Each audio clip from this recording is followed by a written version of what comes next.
16টা এই Eurofighter typhoon Bangladesh রাখবে কোথায়? বাংলাদেশে কি এত জায়গা রয়েছে?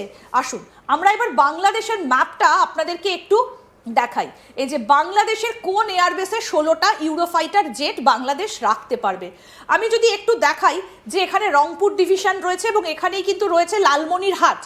সুতরাং এইখানে একটা এয়ারবেস রয়েছে এবং এইটাতে আবার চীনকে দিয়ে দিয়েছিলেন মোহাম্মদ ইউনুস, যে চীন যেন ওখানে একটা এয়ারফোর্স বেস বানায়। এখানেই রয়েছে এই লালমনিরহাট, এই রংপুর ডিভিশনে। তারপরে রয়েছে এখানে শেখ হাসিনা এবং এখানে বেশ কতগুলো জায়গা রয়েছে। আমি স্যারের কাছ থেকে একটু জানতে চাইবো যে স্যার এখানে কি রাখা সম্ভব? মানে কেন দিচ্ছে স্পেনই বা কেন দিচ্ছে বাংলাদেশকে? খুব সুন্দরভাবে, বিকজ ওদের কাছে তো এখন চাইনিজ এয়ারক্রাফট আছে, ওদের হ্যাঙ্গার তৈরি আছে, ওটা তো এখন অবসলিট হয়নি, ওটা বের করা হয়নি।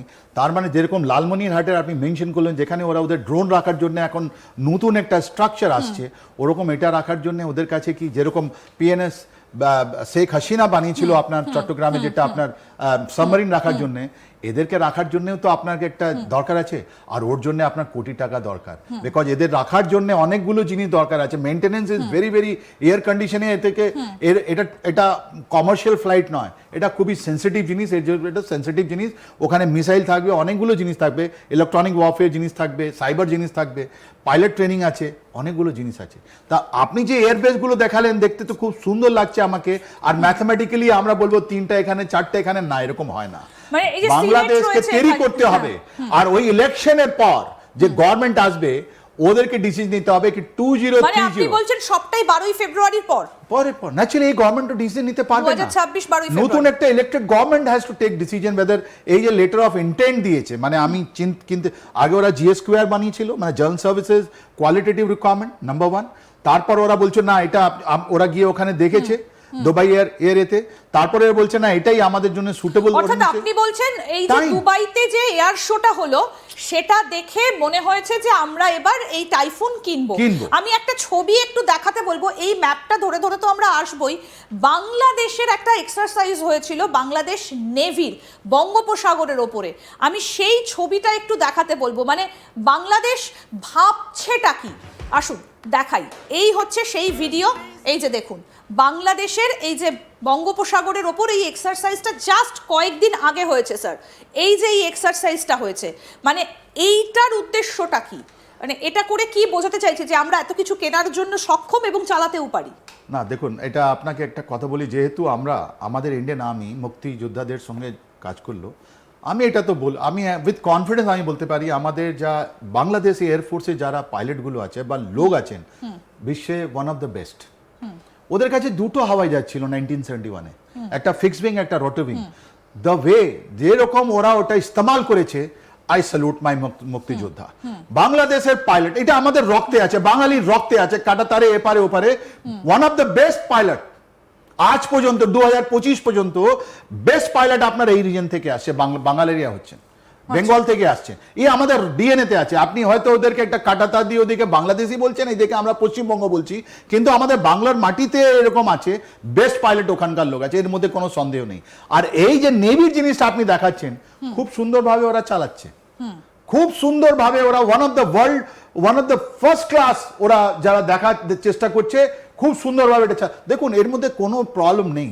বা বাংলাদেশ ডিফেন্স ফোর্সে যে মানুষগুলো আছে, যারা লোকগুলো আছে, ওর মধ্যে 10 to 20% অনলি ওরা যারা মৌলবাদী আছেন, ম্যাক্সিমাম লোক প্রফেশনাল। ওরা বারবার বারণ করেছে, আর এই যে জেনারেল ওয়াকুরুজ্জামান আছেন, ওনাকে প্রাইসটা তো পে করতে হবে, কেন যে এই যে প্রফেশনাল গুরু বলছে আমাদেরকে থাকতে দাও, প্রত্যেকজন লোক 2বার থেকে 3বার আপনার ইউএনএ যায়, আর ওখান থেকে অনেক পয়সা রোজগার করে আনে। ওরা জানে যদি বাংলাদেশে কোনো প্রবলেম হয়, ওই চাকরিটা চলে যাবে, একটা পয়সা চলে যাবে, ওদের জিনিসটা চলে যাবে। এখানে এসে ওরা কি করবে কি? Are not only this, middle east থেকে যখন আমেরিকা বিড্র হচ্ছে বা গাজা যেটা কনস্ট্রাকশন চলছে, পাকিস্তান তো ঢুকে গেল, বাংলাদেশ ঢুকতে পারেনি কেন? ওয়ান অফ দ্য বেস্ট ইউএনতে আপনাদের ম্যাক্সিমাম ওদের কন্ট্রিবিউশন আছে। এই জিনিসটা আমাদেরকে ভাবতে হবে। এই ইউনুস একটা বিষ খাইয়ে দিচ্ছেন, মানুষকে মাতাল করে দিচ্ছেন কি দেখো তোমরা অ্যান্টি ইন্ডিয়া আছো, এইসব জিনিসগুলো অ্যান্টি উস্কানি দিচ্ছেন, কিন্তু বাংলাদেশ নেভি, বাংলাদেশ এয়ারফোর্স কোনোদিন অ্যান্টি ইন্ডিয়া নয়। ওদের ম্যাক্সিমাম লোক যারা আছে ওরা খুবই প্রফেশনাল। আর 2030 যেটা ওদের ভিশন ডকুমেন্ট যেটা আছে, ওইটাই ইনি বিক্রি করছেন বাংলাদেশকে।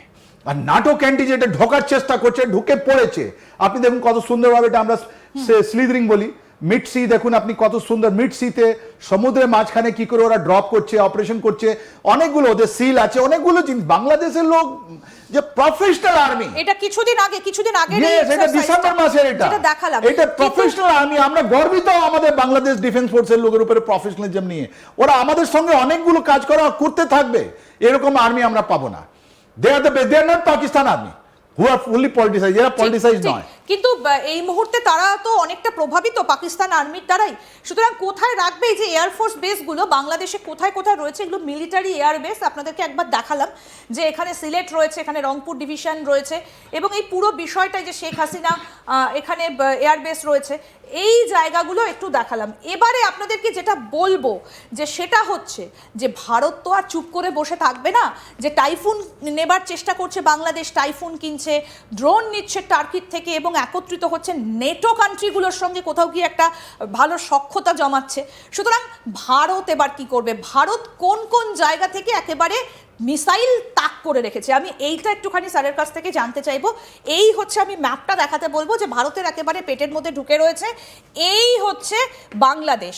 সুতরাং কোথা থেকে কোন দিক থেকে মিসাইলটা তাক করতে পারে ভারত, আমি একটু স্যারের কাছ থেকে এই জায়গাটা জানতে চাইবো।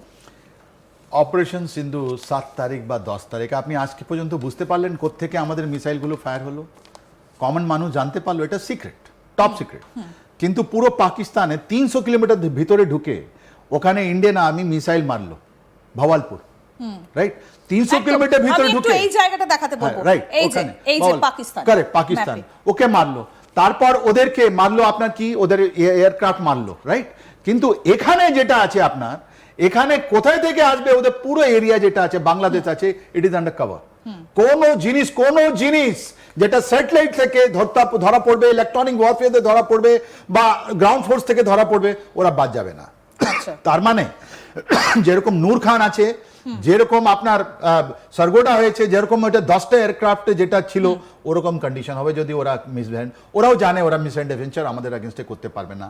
ম্যাক্সিমাম 12 তারিখের পর গভর্নমেন্ট কে আসবে, ওদের কি প্ল্যানিং হবে, ওরা আমাদের সঙ্গে কি যুদ্ধ করবে কি করবে না, ওর উপরে ডিপেন্ড করবে কি এর মধ্যে কতগুলো রয়ে যাবে। একটাই বলছি আপনাকে, সবসে পহলে হোঙ্গে হিন্দুস্তানি। এইটা আপনি আমাদের যোদ্ধাগুলো, আমাদের যা এ আছে বলিদান দেওয়ার এটা প্রবৃত্তিটা আছে, কেউ ওখানে টিকবে না। তাই জন্য আমরা চিন্তা করছি না, আমরা চিন্তা কি করছি জানেন? Chicken snake. ওকে, আপনি যেটা বললেন, yes they will be attacking, they shall be attacking. অনেকবার এই ইউনুস সাহেবের চিকেন নেক নিয়ে কথা বললেন, তাহলে এটা আপনি ভুলে যাবেন না, এটাও একটা না চিকেন নেক। আর তারপর একটা চিকেন নেক, মানে আপনি ফেনীর কথা বলছেন, ফেনী কথা বলছে, আর একটা চিকেন নেক এইদিকেও আছে রংপুরটা, রাইট?